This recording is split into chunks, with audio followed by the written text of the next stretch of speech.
Assalamu alaikum. Aw dengen na balma ken do mal question toujours. Ka fo ka wani nyamando aw be folendo. Donc amna do anga kura sigi sen flana konnana. Donc bi walandana amna mi oye réseau local ani am se ka ressources partager anga so konnana chugomi. Il faut par exemple si ça ni imprimante bibolo ni bi fait ika machine gacha bibolo ordinateur bibolo ordinateur portable bibolo ordinateur fixe bibolo wa téléphone ou tablette yere bibolo et bi fait olu be casser ka impression ke donc pour que c'est ok donc il bi ka imprimante bla un réseau donc olu be fonctionner chogomi amna oye si ça donc pour que c'est ko ko famia amna nga boxing o kofela de la c'est-à-dire aller kofela be chukumi nanya jatem na ni yoro ina mi encadrer ndo rouge là donc sortie nani be mu abe wole ko sortie ethernet bo ya sortie do be o e fla verti mu flene fibre optique de be do là donc ni ga yoro e fibre optique be donc ika opérateur à quelle orange ou à quelle maltera na fibre optique branché au cadre verti de kono na soro agayoro et ADSL di donc ou beni un cadre au nuga fil branché au le kono donc amna yesi ça donc ordinateur numbe adresse IP beaucoup là donc boxing yere adresse comment il y a fait choumi adresse IP public be kala amna ko adresse IP wore fele be kala donc ni anga boxing ko fela là donc c'est ça amna ye avec choumi amna ibna ye c'est ça par exemple il y a équipement chamon bibolo il y a équipement bibolo il y a ordinateur portable bibolo ordinateur fixe de bibolo tablette bibolo wa imprimante fana bibolo ni be fait au beka communiquer au beka c'est qu'à communiquer c'est ça donc il be câble wa câble mu wele ko câble RJ45 donc il bude ta ko brancher il ka box là ka a brancher ka équipement ton numbela ou bien ou bien tablette après ça qui va faut ka boxing à wifi diffusé quoi donc aller était branché mais aller qu'on be wifi sur quoi donc c'est ça ni olu be branché fin konnana ni olu be branché ça ni câble RJ45 o de flene sans flene câble green faut nous ni mbala donc ni olu branché ka machine nous na c'est ça donc ibnaye donc on va faire au massissan routering avec switch rôle de temps quoi switch ou bien on va faire un commutateur au côté de ce qui est visé à équipement chama branché à la quoi donc maintenant nous kera donc machine nous kelen am ta adresse IP local de privé de kula ou adresse IP privé il ta soro généralement en 192 168 0 en fin donc à la quoi donc pourquoi parce que adresse nous de talendo ka ke adresse privée donc adresse privée nous on uti ta bololo sans fait ou beto ika réseau mimika sokonna ou bien ika da konnana ale beto o konnana ale la ko donner de o drone konnana donc pour que c'est ka bo ibe ika routering ibo adresse IP public de ke ka bona ni internet donc voilà ibnaye ika routering avec connecté internet fenela pour que c'est ka il fait un bon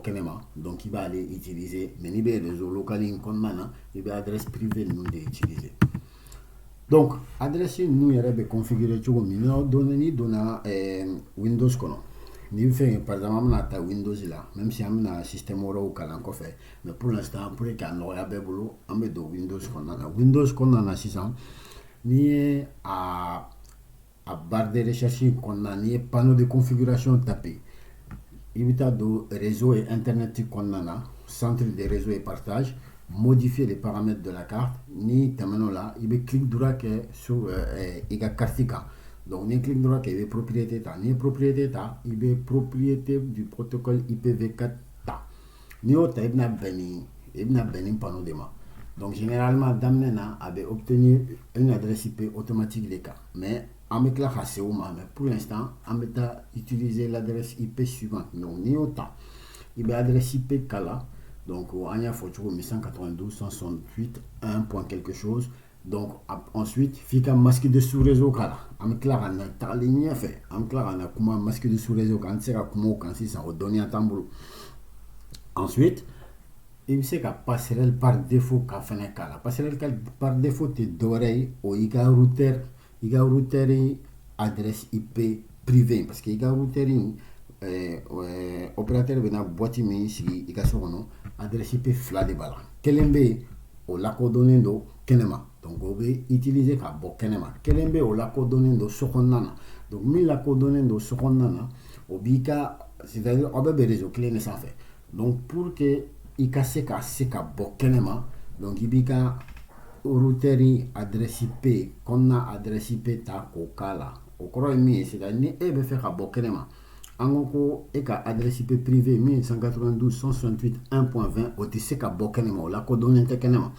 pour ka se ka bɔ a bɛ routeur de contacter routeur n'a y'o o message sɔrɔ sisan ale b'o ta k'o yɛlɛma ka kɛ a ka adresse IP publique fanfɛla fɛ donc ka taa n'a ye internet sanfɛ donc n'a bɛ segin a b'a lasegin ma o cogoya kelen na donc c'est pour cela qu'an bɛ passerelle par défaut k'a la